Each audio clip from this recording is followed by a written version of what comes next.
La précaution, ainsi que la connaissance des dangers hivernaux et des compétences de survie, est essentielle pour voyage en nature en hiver en toute sécurité. Dans l'arrière-pays, vous êtes celui qui est responsable de votre propre sécurité. Nous proposons des conseils pour certaines situations d'urgence, mais cela ne donne en aucun cas tout. Informations que vous devez savoir. Il est conseillé aux voyageurs de l'arrière-pays d'apprendre la survie en premier. Technique d'aide et de RCR, réanimation cardio-pulmonaire, en cas d'accident ou de maladie. Contactez l'ambulance Saint-John ou la Croix canadienne pour plus d'informations sur CPRCS. Une sortie de la nature hivernale peut être une aventure agréable. Préparation appropriée pour. Les situations d'urgence vous donneront la tranquillité d'esprit pour profiter d'un grand désert. Expérience. Précautions hivernales. Vérifiez tout l'équipement avant de partir. Conseillez une personne responsable de votre destination et du moment où vous reviendrez. Maison. Prévoyez une marge de sécurité lors du calcul du temps pour votre voyage. Le membre le plus lent de. Le groupe donne le rythme. Gardez le groupe ensemble et prenez des dénombrements de tête fréquents. Prenez les arrêts de repos courts pour les cassures de nourriture, d'eau et de toilette et pour le réglage de l'équipement.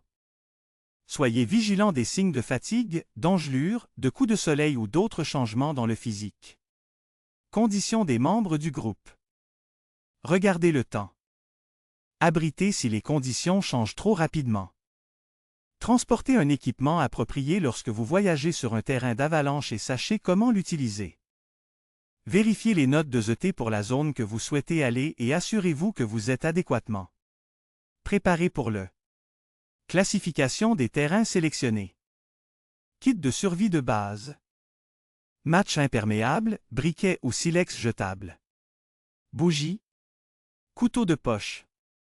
D'outils lourds en aluminium 1 MX 1 mètre, 3 pieds x 3 pieds, pour la cuisson, l'isolation et la fabrication. Récipient d'eau. Tous des sacs en plastique robustes pour un abri. Scie pliante compacte. Un coup de sifflet pour la communication d'urgence.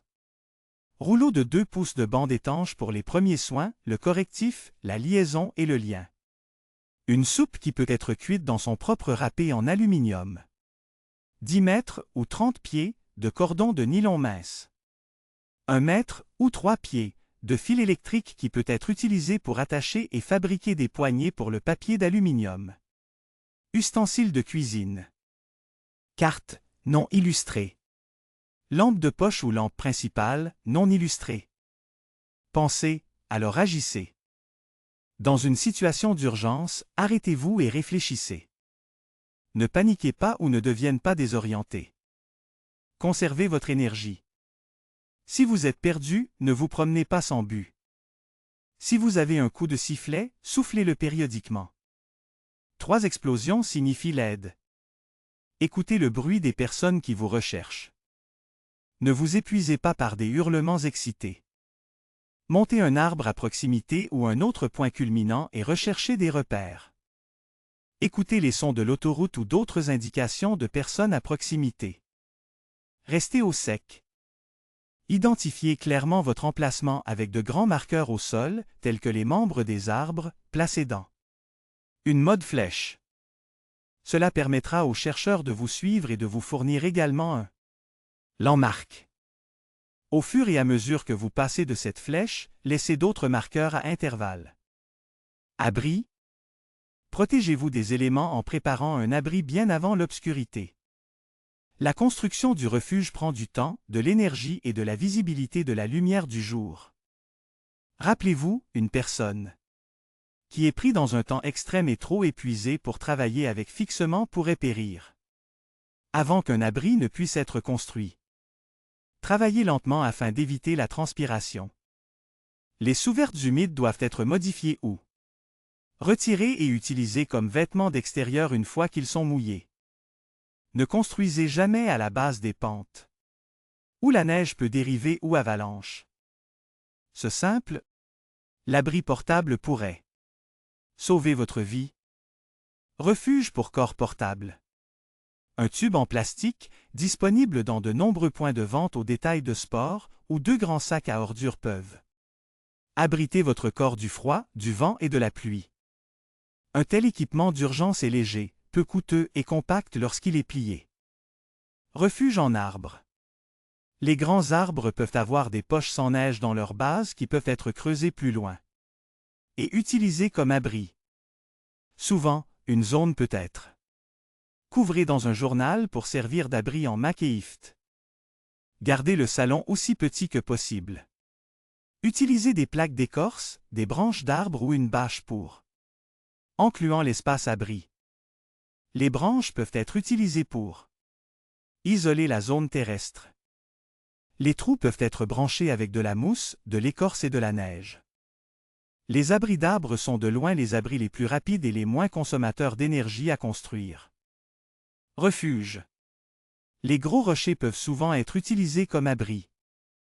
Certains rochers ont des grottes naturelles sous eux, où un espace peut être creusé et épreuve par le vent en construisant des murs avec des rochers plus petits ou de la neige. Comblez les lacunes avec de la neige emballée. Un refuge roche-coule signifie la différence entre la vie et la mort en cas d'urgence hivernale. Abri de neige. La neige contient des espaces d'air entre ces cristaux de glace. Ces espaces morts font de la neige un bon isolant. La neige à usage constructif fournira un abri, une protection et une isolation sont nécessaires à la survie. Pour éviter la perte de chaleur, isolez-vous toujours du contact direct avec la neige. Arbre. Des branches, des packs ou d'autres équipements peuvent être utilisés pour s'asseoir ou se coucher. Tranchée de neige. Creusez une tranchée de la taille du corps dans la neige. À l'aide de la neige, soulevez des murs de chaque côté de la tranchée. Pour vous protéger du vent. Faire un toit à l'aide de blocs de neige, de branches d'arbres, de packs ou d'un Bâche. grotte de neige. Les grottes de neige prennent généralement des heures à construire, alors commencez tôt. Choisissez une zone avec un 20 à pente de 30 degrés pour faciliter la fouille. Utilisez vos mains ou un bâton pour creuser une taille de corps. Dépression. Recherchez une dérive ou une base emballée au moins 6 pieds de profondeur. Les grottes creusées dans les banques de neige sont également satisfaisantes. Lorsque vous occupez un abri, brossez toutes les particules de neige de vos vêtements avant. Entrez dans l'abri. L'atmosphère chaude à l'intérieur fera fondre la neige et les vêtements mouillés. Résultat. Essayez de garder les vêtements près de votre peau aussi secs que possible pour conserver la chaleur corporelle. Abri de neige en poudre. Des techniques de construction spéciales et environ 3 heures de travail sont nécessaires. Construisez un abri de neige lorsque seulement 15 à 20 cm, 6 à 8 pouces, de la neige est au sol. Tout d'abord, sélectionnez 2 bâtons d'environ 1,8 m, 6 pieds, de long. Conduisez l'un des bâtons verticalement dans le sol ou soumettez-le avec des rochers. Utilisez l'autre. Collez pour dessiner un 3,6 m, 12 pieds, de diamètre autour du pieu vertical, puis placez ce stick sur le sol pour que il touche le pieu central comme un parler d'une roue. Ensuite, pelletez la neige en poudre dans le cercle afin que la neige soit la plus élevée au centre. Misez. Emballez souvent la neige. Continuez ce processus de construction jusqu'à le monticule de neige est emballé au niveau du pieu central. Laissez le monticule de neige se mettre pendant environ 1 heure, puis le tunnel dans le monticule le long. Le bâton horizontal à où il rencontre le pieu vertical. Élargir le tunnel pour faire de la pièce asmale avec des murs avec 0,6 m, 2 pieds, d'épaisseur. Faire un making. Pour creuser au niveau du sol, puis isoler la zone terrestre avec une branche d'arbre. Retirez la participation verticale en le tirant du bas. Gelure. Pour réduire la possibilité de gelure, évitez les vêtements qui pourraient restreindre le sang. Circulation. Ne portez pas les mitaines de gansor serrées, les Tumani-Sok qui créent des bottes d'ajustement serrées ou des emballages. Les sangles ajustées trop étroitement. L'enflure est un résultat courant des engelures et tous les objets ou bretelles. Être supprimés. Même s'ils doivent être coupés. Les premiers signes d'engelure sont la blancheur de la peau et le manque de sensation dans les touches affectées. Zone. Par temps froid, les membres du groupe devraient se vérifier pour les signes de gelure. Dans les premiers stades des engelures, le mouvement actif peut augmenter la circulation et le retour. Flux sanguin vers la zone affectée. Se déplacer, tamponner les pieds et balancer-le. Les bras peuvent aider à reprendre la perte de circulation. Si des engelures graves se sont produites, le tissu est solide, ne décongelez pas la zone blessée à moins que la personne peut se rendre à l'hôpital sans risque de congeler des tissus.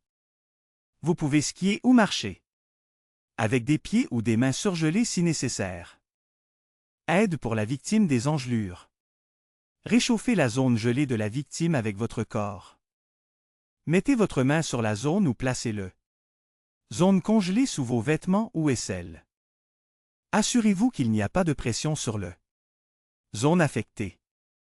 Ne frottez jamais la zone gelée avec de la neige et ne la masse pas. Ces actions peuvent détruire les cellules de la peau et causer des dommages extrêmes. N'appliquez pas les pommades. Ne réchauffez pas la zone au-dessus de la température corporelle. Couvrir la zone affectée avec une vinaigrette sèche et lâche ou un matériau similaire. Demandez à la victime de déplacer la partie gelée de son corps d'augmenter la circulation. Donnez à la victime des liquides chauds et sucrés à boire. Cela contribuera à augmenter la circulation. Aux extrémités du corps. Si possible, ramenez la victime au camp. Ne dégelez pas une extrémité en cas de risque de renseignement. Hypothermie. L'hypothermie est anormalement basse température corporelle et elle se produit lorsque le corps a été réfrigéré pour qu'elle perde la chaleur plus rapidement qu'elle ne peut le produire. Une hypothermie peut se produire dans accident où la victime est rendue immobile, tombée dans l'eau, tombée dans un crevasse, enterrée par une avalanche, consommation excessive d'alcoolisme. Boisson ou prenant des médicaments qui provoquent inconscience. Il peut également affecter une personne qui n'a pas été accident, mais est à l'extérieur par temps froid depuis une longue période. Les premiers symptômes d'hypothermie sont souvent remarqués par les autres et la victime dure. Recherchez des frissons, des difficultés de parler et des mouvements lents. S'ils ne l'ont pas perdu le réflexe frissonnant, essayez de les retirer du froid si possible. Traitez la victime de l'hypothermie consciente, lorsqu'elle est légère, modérée et alerte consciente. Gardez la victime absolument immobile. Ne permettez pas à la personne de marcher. Des mouvements tels que l'étirement d'un genou plié peuvent abaisser la température corporelle. Comme 3 degrés Celsius. Retirez tous les vêtements mouillés et remplacez-les par des vêtements secs. Vêtements pour éviter un mouvement inutile. Si une couverture d'aluminium ou une couverture d'espace est disponible, placez-le sous la victime. Donnez à la victime des liquides non sucrés et ou des aliments chauds. Ne donnez jamais de boissons alcoolisées. Et ne frottez ni ne liant pas les extrémités. Transfert de la chaleur corporelle à la victime en tenant la personne dans vos bras ou en allongé à côté de lui. Allongé avec la victime à l'intérieur du sac endormi aidera également à transférer la chaleur corporelle. Construisez un feu chauffant. Traitez la victime d'hypothermie inconsciente. Si un arrêt cardiaque se produit, administrez une réanimation cardiopulmonaire si vous connaissez le technique. Retirez tous les vêtements serrés et desserrez les bottes. Appliquez des packs chauds et, si possible, stabilisez la victime dans un refuge avant de transporter lui. Pendant le transport, surveillez l'activité cardiaque en prenant des lectures de pouls et en manifestant patient très doucement. N'abandonnez pas, même si le rythme cardiaque et la respiration de la victime semblent arrêt. Continuez la routine vitale jusqu'à ce que l'aide médicale professionnelle arrive pour soulager. Toi. L'utilisation de bains chauds comme traitement couvre le risque d'un effondrement de réchauffement et devrait ne soyez utilisé que par le personnel qualifié lors de l'hospitalisation et des soins intensifs. Utilisez la réanimation buccale, l'air chaud du sauveteur aidera à réchauffer. Victime. Réanimation de bouche à bouche. Si la victime est inconsciente, effacez toutes les obstructions du nez et de la bouche. Utilisez la méthode Tilt Chin Lift, voire ci-dessous. Si la personne est enterrée à avalanche, cette procédure doit être démarrée avant de découvrir le reste du corps. Si le pouls est absent, commencez la réanimation cardio-pulmonaire si vous connaissez la technique. Placez un objet solide, comme les skis, directement sous la victime. Lors de l'application de la pression thoracique. Dans une situation d'urgence, plus tôt vous commencerez le traitement, plus vous avez de chance. Survie. Si possible, envoyez quelqu'un pour une aide médicale pendant que vous traitez la victime. Méthode d'inclinaison de tête-menton. Ouvrez les voies respiratoires. Placez une main sur le front de la victime et gardez la tête et le cou. Stationnaire. Soulevez le menton vers le haut et avant de l'autre main. Gardez les voies respiratoires ouvertes et vérifiez les signes de respiration. Écoutez les sons de la respiration. Surveillez le mouvement de la poitrine et la sensation de la respiration expirée. Si la victime ne respire pas, commencez. Se reposant sur le front de la victime et pincez les narines fermées. Ouvrez la bouche et respirez profondément. Votre bouche sur la bouche de la victime. Soufflez 2 courtes respirations dans les poumons de la victime 1 à 1,5 secondes chacun. Retirez votre bouche, permettant à la victime d'exhaler. Répétez le cycle jusqu'à la victime respire ou jusqu'à ce que l'aide arrive. Pour les nourrissons, placez votre bouche sur les deux. Bouche et narines. Utilisez des bouffées d'air plus petites. Il est conseillé de transporter un masque de ventilation bouche à bouche et de connaître le bon. Méthode d'utilisation. Vérifiez les saignements. Placez un morceau de tissu propre sur la plaie et appliquez une pression. Si possible, élevez la blessure au-dessus. Niveau cardiaque. Gardez la victime au chaud. Choc de combat. Ne donnez jamais d'alcool à la victime. Avalanche.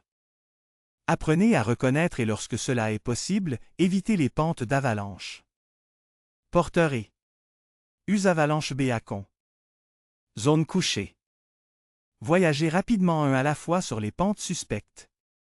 Choisissez votre itinéraire d'évasion. Autre. Devrez regarder la personne en danger. Retirez les sangles de ski et les polestraps, desserrez tous.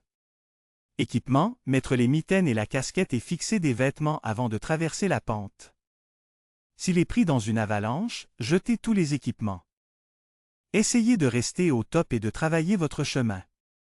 Sur le côté de l'avalanche en faisant des mouvements de natation. Ne criez pas et n'ouvrez pas votre bouche tandis que l'avalanche est en mouvement. Devant vous un D. Essayez de faire un espace aérien. Si vous êtes près de la surface lorsque la diapositive s'arrête, poussez une main ou une jambe vers le haut pour que les autres puissent vous localiser plus rapidement. Localisez les victimes d'avalanche. Suivez visuellement la victime, notant l'endroit où vous avez perdu de vue la personne. Avant. Début de l'enquête de recherche sur la zone pour d'autres dangers et nommez un leader. Physiquement. Marquez l'endroit où vous avez vu la victime pour la dernière fois. Recherchez le long de la ligne de flux directement en dessous. Le dernier point auquel la personne a été vue. Commencez immédiatement à rechercher les émetteurs-récepteurs. Marquez les sites de tous les indices, puis sondez les tâches les plus probables. Dépôt majeur ci-dessous. Dernier point vu, en ligne avec des indices. Vous êtes la meilleure chance de survie de la victime. Une victime d'avalanche n'a que 50%. Chance de survivre pendant une demi-heure. Allez chercher de l'aide uniquement s'il est à quelques minutes. Vous devez considérer non seulement le temps nécessaire pour atteindre l'aide, mais aussi le temps nécessaire pour retourner dans la région d'avalanche.